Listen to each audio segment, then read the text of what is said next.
하나님을 예배하며 하나님의 말씀 듣는 모든 성도들 위해 하나님의 은혜와 자비가 함께 하시기를 주님의 이름으로 축원합니다.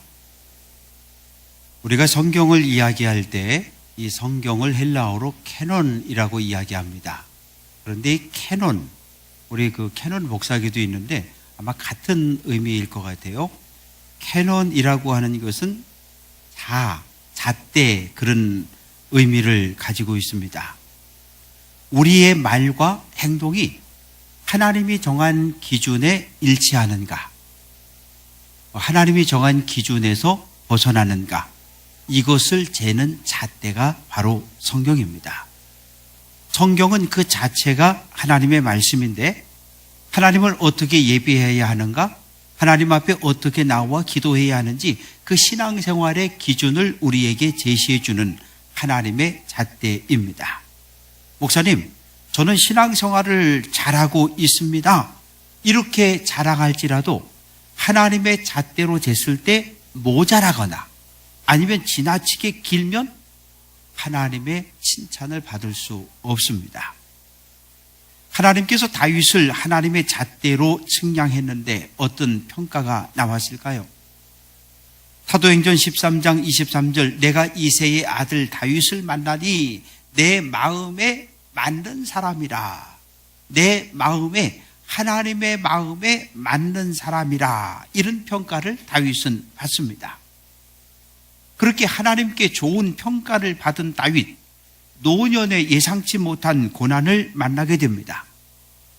후계자로 마음을 두고 있었던 아들 압살롬이 반란을 일으켰습니다. 아니, 왜 아들이 아버지를 향해서 반란을 일으킬까요? 그냥 가만히 있어도 왕이 될 수 있는데.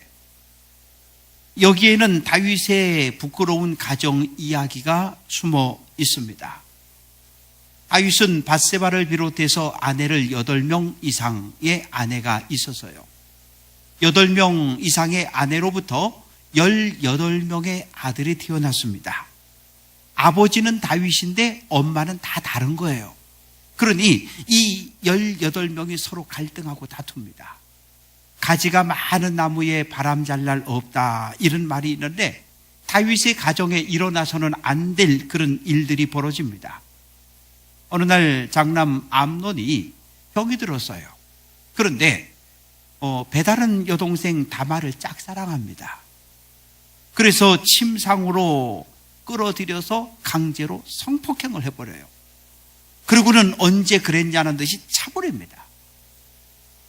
이 이야기를 들은 다말의 친오빠 압살롬이 화가 났어요.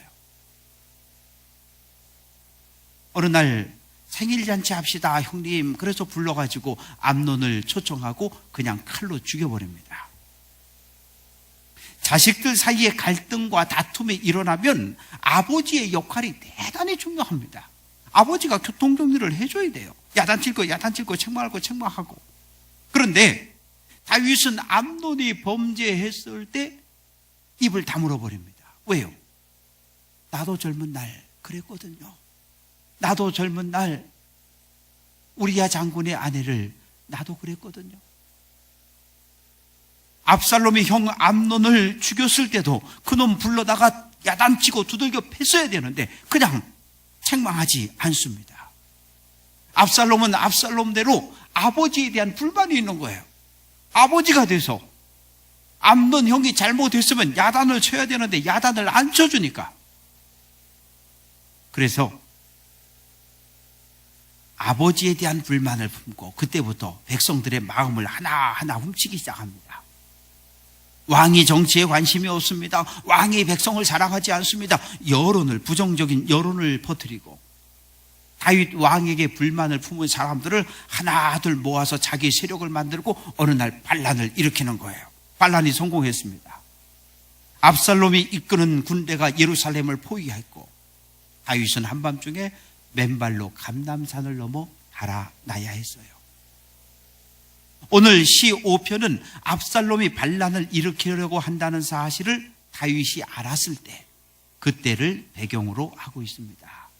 설마 했는데 하필이면 압살롬 내가 어떻게 이럴 수 있냐. 다윗은 어찌 할 줄을 몰랐습니다. 제사장들, 장군들, 그리고 많은 백성들이 이 압살롬의 반란에 동조를 합니다. 아들과 싸울 겁니까? 칼 들고 나가 아들과 싸워 아들을 죽일 거예요? 다윗을 지켜주어야 할 충성스러운 장군들은 전부 국경 전방에 나가 국경을 지키고 있습니다. 왕궁 어디에도 다윗을 보호해주고 다윗을 지켜줄 사람을 찾아볼 수 없는 거예요.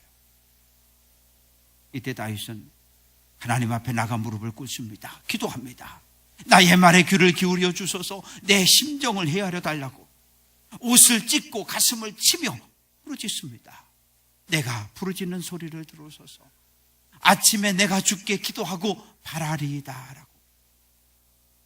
시편 5편을 비탄시로 분류합니다.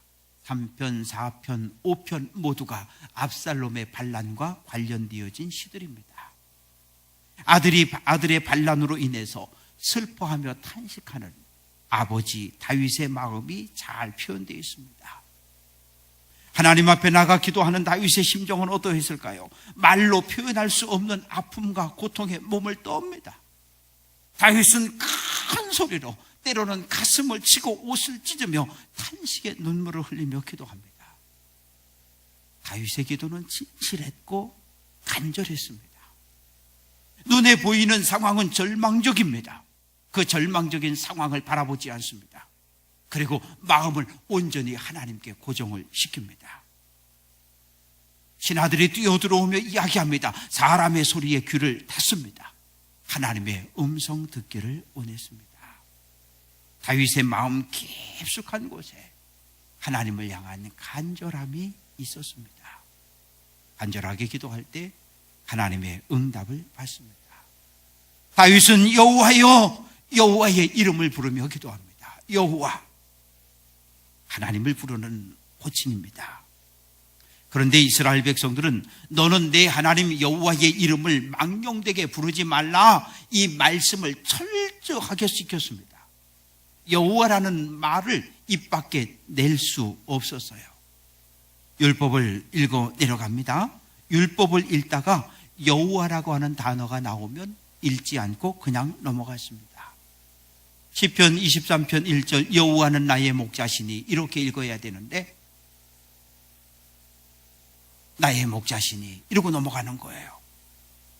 율법을 옮겨 적는 서기관들이 있었는데 율법을 옮겨 적다가 여호와라는 단어가 딱 나오면 붓을 딱 내려놓습니다. 두려운 마음에 목욕을 하고 옷을 새로 갈아입고 새로운 붓을 들어서 여호와라는 단어를 옮겨 적었습니다. 이렇게 여호와라고 하는 이름은 이스라엘 백성들에겐 절대적인 이름이었고 함부로 입 밖에 가볍게 낼 수 없는 그런 이름입니다. 여호와라고 하는 이 이름 속에 어떤 의미가 담겨 있을까요? 하나님은 모세를 부르십니다. 모세야, 너 애굽으로 가거라. 하나님, 내가 애굽에 가서 이스라엘 자손들에게 여러분들의 조상의 하나님이 나를 지금 이 애굽으로 보냈습니다 라고 말하면 그 사람들이 물을 겁니다. 너를 보낸 하나님의 이름이 무엇이냐? 이렇게 물을 텐데 하나님, 그때 저는 뭐라고 대답을 해야 할까요? 그때 하나님은 나는 스스로 있는 자다 이렇게 말씀을 하십니다. 애굽 사람들은 나일강의 신 하피, 개구리의 신 헥트, 소의 신 아피스를 비롯해서 8가지 신을 숭배했습니다. 그런데 이 8가지 신은 한결같이 형상을 가지고 있고 그 형상은 사람의 손으로 만들어진 형상들입니다. 그러나 여호와는 스스로 존재하는 신입니다. 여호와는 창조주입니다. 다윗은 창조주이신 여호와께 기도합니다. 사랑하는 성도 여러분, 신앙생활의 기도는 대단히 중요합니다. 기도가 뭐라고 생각을 하시는지요? 하나님 앞에 서 있는 나 자신을 바라보는 것이 기도입니다. 말씀의 거울 앞에 우리 자신을 비춰보는 것, 이것이 기도입니다. 내가 지금 말씀을 따라 살고 있는가? 아니면 말씀을 불순종하며 살고 있는가를 살펴보는 것, 이것이 기도입니다. 하나님 앞에 진실해야 합니다. 감춘 것이 없이 있는 그대로를 드러내는 것, 이것이 기도입니다. 시편 62편 8절 백성들아 시시로 그를 의지하고 그의 앞에 마음을 토하라. 마음속에 있는 모든 독을 쏟아내라, 그런 뜻입니다.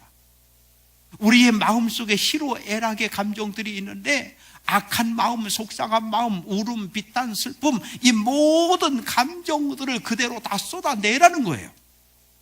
하나님의 형상을 짓누르고 파괴하는 모든 악한 감정들을 토해낼 때 우리의 영혼이 살 수 있습니다. 한나는 자녀가 생기지 않으니까 마음이 속상했어요. 그래서 하나님 앞에 나아가 기도합니다.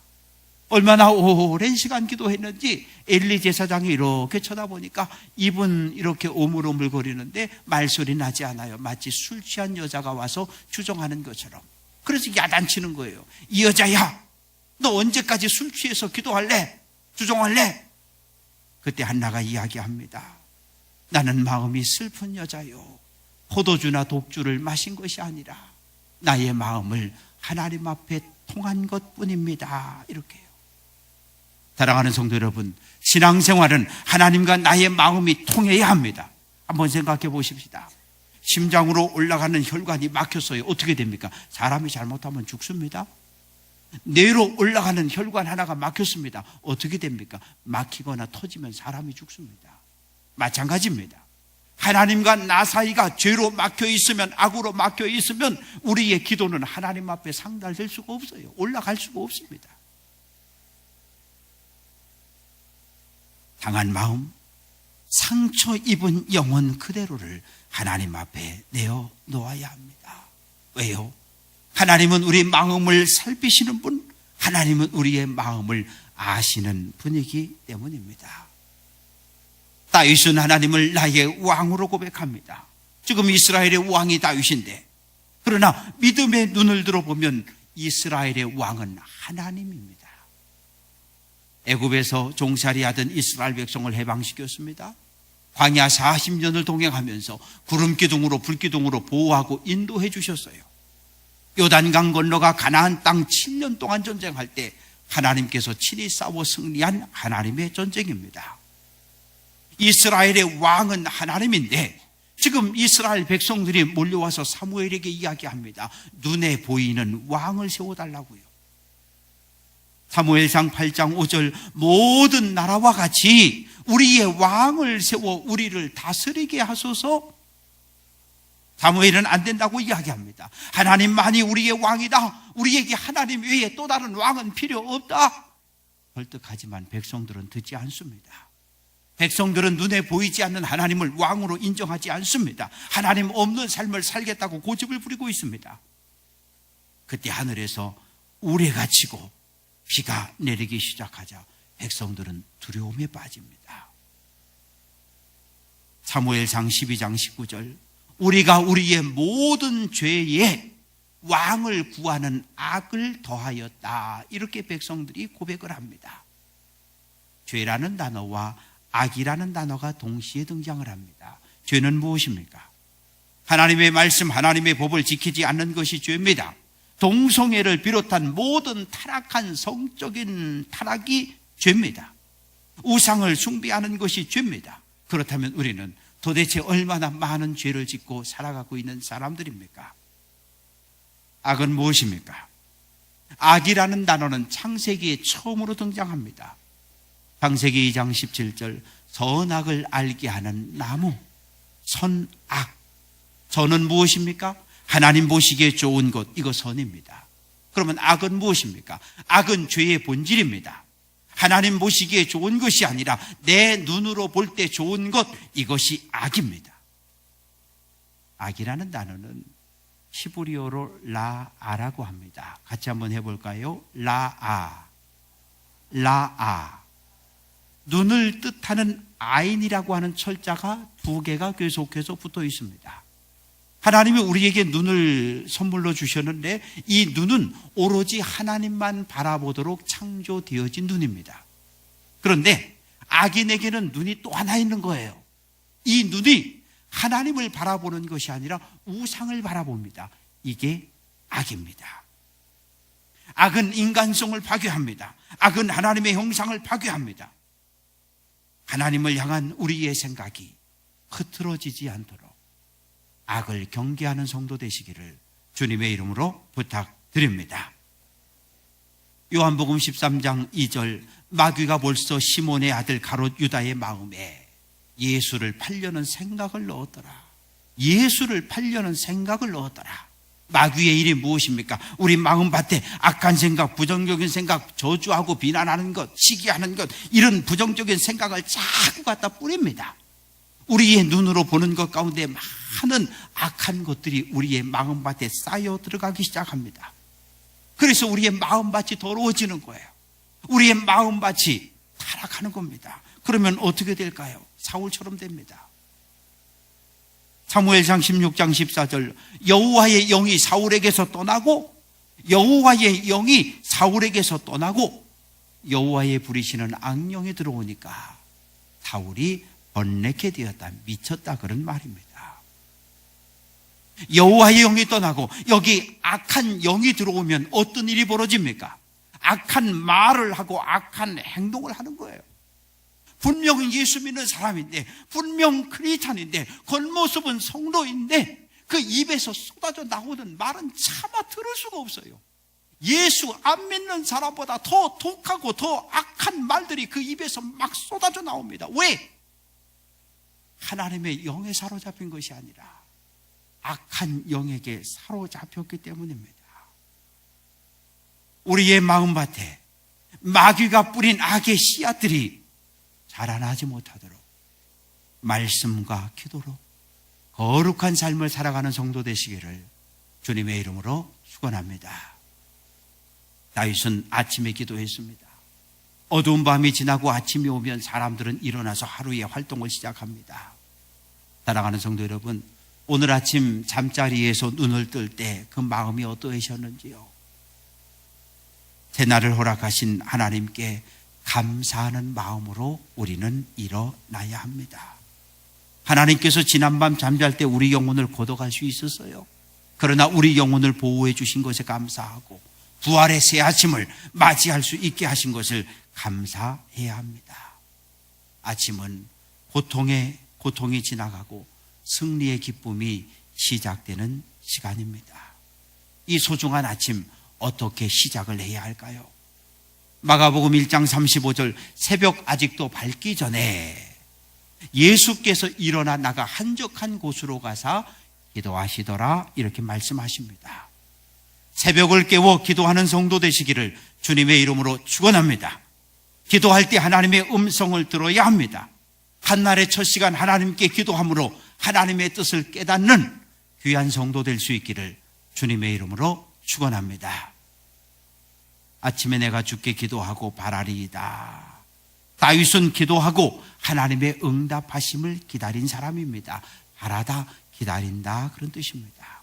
기도했으면 기다려야지요. 고난을 만났을 때 큰 소리로 울부짖어 우리는 마음을 토해냅니다. 아니, 어떨 때는요, 너무 억울해서 말 한마디 하지 못한 채 그냥 엉엉 울기만 할 때 있어요. 때로는 가슴을 치며 탄식함으로 울부짖을 때가 있습니다. 어떨 때는 교회 왔는데 십자가를 바라보며 긴 한숨을 내쉬는 거예요. 쉬. 한숨 이 자체가 기도입니다. 하나님 앞에 기도했으면, 하나님 앞에 간절한 마음으로 기도했으면 응답을 기다려야 합니다. 그런데 오늘날 우리의 기도 생활이 어떻습니까? 하나님 앞에 요구사항을 쫙 말씀드리는 거예요. 우리 남편은 이렇게, 우리 친정은 이렇게, 우리 시댁은 이렇게, 우리 아들은 이렇게, 우리 딸은 이렇게, 나는 이렇게 기도 제목 쫙 나열하고 어떻게 합니까? 아멘, 벌떡 일어나 집으로 가는 겁니다. 그리고 내가 그런 제목을 기도했는지조차 잃어버린 채 그렇게 삽니다. 아니, 그렇지 않아요. 우리의 모든 기도는 100% 응답됩니다. 내 뜻대로 응답되는 기도의 제목도 있고, 내 뜻대로 응답되지 않은 기도의 제목이 있습니다. 곧바로 응답되는 기도의 제목이 있고, 수년 수십 년 기도했지만 아직 응답되지 못한 기도의 제목들도 있습니다. 예수님 항상 기도하고 낙심하지 말라 이렇게 말씀합니다. 기도했으면 응답이 올 때까지 인내하며 기다려야 합니다. 사랑하는 성도 여러분, 다윗처럼 진실한 마음으로 기도하십시오. 다윗은 자기 자신의 감정을 감추지 않습니다. 하나님, 저 악한 놈들, 하나님이 나를 왕으로 세워주셨는데 하나님이 세운 왕에게 반란을 일으킨 저 악한 놈들, 저 원수들 다 멸망시켜달라고 이렇게 기도합니다. 생각해 보세요. 다른 사람도 아니라 아들한테, 믿었던 아들한테 뒤통수 딱 맞았는데 얼마나 기가 막힌 일입니까? 믿었던 장군, 믿었던 부하들에게 배신을 당했으니 얼마나 원통합니까? 이 원통함을 다윗은 직선적으로 다 기도합니다. 하나님은 공의로우신 분이니까 하나님 저 악한 놈들, 저 원수들 다 심판해달라고 이렇게 기도합니다. 하나님 저 오만한 자들, 오만하다는 말은 하나님보다 자기 생각을 더 앞세우는 사람을 가리켜 오만한 사람이라고 말합니다. 하나님을 하나님으로 인정하지 않는 사람은 오만한 사람입니다.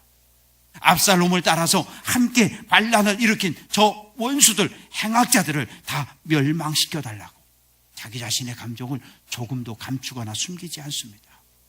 하나님 저 거짓말쟁이 멸망시켜달라고 기도합니다. 거짓말이 무엇입니까? 다른 사람 속이는 거, 이거 거짓말이잖아요. 압살롬은 아버지를 속였고 백성들을 속였습니다. 성경은 오늘도 이 땅에, 교회 안에 거짓말하는 사람들이 있다 이렇게 말씀합니다. 요한일서 4장 20절, 하나님을 사랑하노라 하고 그 형제를 미워하면 거짓말하는 사람이라 이렇게 말씀합니다. 눈에 보이는 형제를, 눈에 보이는 성도를, 눈에 보이는 부모와 자녀를 사랑하지 못하면서 눈에 보이지 않는 하나님을 사랑한다고요? 그거 새빨간 거짓말쟁이입니다. 예수님이, 사람의 몸을 입고 이 땅에 오신 예수님이 그리스도임을 부인하는 사람은 그것도 거짓말쟁이입니다. 거짓말쟁이는 천국에 못 들어갑니다. 거짓말하는 사람은 불과 유황으로 타는 못에 던져집니다. 다윗은 지금 어려움에 처해 있습니다. 압살롬이 이끄는 반란군에 의해서 포위된 이런 상황입니다. 목숨이 대단히 위태합니다. 예루살렘을 뒤로하고 달아날 수밖에 없는 그런 상황입니다. 그런데 다윗은 오늘 하나님 앞에 나와 예배할 수 있게 해달라고 기도합니다. 그런데 다윗의 행위로는 도저히 하나님 앞에 나아갈 수 없습니다. 왜요? 밧세바를 궁으로 끌어들여 동침해서 간음죄를 지었습니다. 그 남편 우리야 장군을 최전방에 보내서 칼에 맞아 죽게 했으니 살인죄를 지었습니다. 나 같은 죄인이, 나 같은 죄인이 오직 하나님의 사랑으로, 오직 하나님의 은혜로, 하나님의 자비를 통해서만 하나님 앞에 설 수 있음을 알았습니다.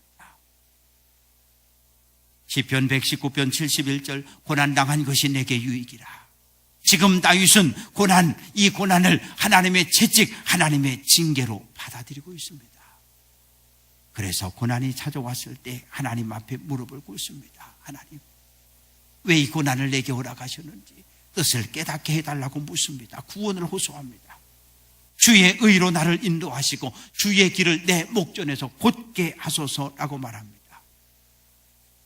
다윗은 기도했고 하나님 응답하셔서 어떻게? 다윗에게 피할 길을 주셨습니다. 다윗이 달아날 수 있는 길을 허락해 주셨습니다. 사랑하는 성도 여러분, 이스라엘 백성들이 애굽을 탈출해 나왔더니 홍해가 앞을 가로막고 있습니다. 홍해에 넘실대는 파도를 바라보니 이제 우린 다 죽은 거예요. 그러나 모세는 넘실대는 파도를 바라보지 않습니다. 그 바다를 가르실 하나님을 바라보고 있습니다. 이게 믿음이지요. 골리앗이 한 달 열흘 동안 이스라엘 진영 앞에 나와서 날마다 소리 지릅니다. 야, 이스라엘 놈들아, 나와! 1대1로 붙자! 이스라엘 군사들은 머리를 바위 틈에 숙이고 숨어 있습니다. 다윗이 나가잖아요. 칼을 가지고 나갑니까? 창을 가지고 나갑니까? 하나님의 이름을 의지해서 나아가는 겁니다. 사랑하는 성도 여러분, 우리 인생 나그네 길에 고난이 찾아왔을 때 어떻게 하셨는지요? 도대체 이 고난이 무엇이라고 생각하시는지요? 같이 한번 해보도록 합니다. 고난은 우리에게 복을 주려고 찾아오는 손님이다. 그렇습니다. 고난은 우리에게 복을 주려고 하나님이 우리에게 보내신 손님입니다. 이 고난 중에 하나님을 만나고 이 고난 중에 하나님의 뜻을 깨닫는다면 고난이 변해 복이 될 줄로 믿습니다. 고난을 보지 마십시오. 고난을 허락하신 하나님을 바라보십시오. 이 고난을 극복하게 해주실 하나님의 손길을 의지하십시오. 새벽을 깨워 기도하십시다. 아침을 깨워 기도하십시다. 나는 할 수 없으니 나를 도와달라고 기도했으면 낙심하지 마십시다. 그리고 응답을 기다리십시다. 새벽을 깨워 기도하고 응답받고 감사하는 믿음 생활을 통해 하나님께 영광 돌리는 귀한 성도들 될 수 있기를 주님의 이름으로 축원합니다. 기도합니다. 아버지 하나님 감사합니다. 죄로 인해 죽을 수밖에 없었던 우리들 살려주셨습니다. 예수님 십자가에 흘린 보혈을 통해서 예수님 십자가에 흘린 보혈이 우리의 모든 죄를 덮음으로 하나님 우리를 죄 없다 하시고 의인 삼아 주신 것, 하나님의 자녀 삼아 주신 것 감사합니다. 이제 날마다 새벽을 깨워 기도하는 성도들 되게 해 주옵소서. 아침을 깨워 하나님 앞에 기도하는 동안에 하나님의 응답을 받고 살아갈 수 있는 귀한 성도들 되게 해 주옵소서. 고난을 만나거든 하나님이 보낸 축복의 손님으로 이해하고 고난을 통해 하나님의 뜻을 묻고 하나님의 뜻을 깨달아 알아갈 수 있는 귀한 성도들 되게 해 주옵소서. 예수님 귀하신 이름으로 기도합니다. 아멘.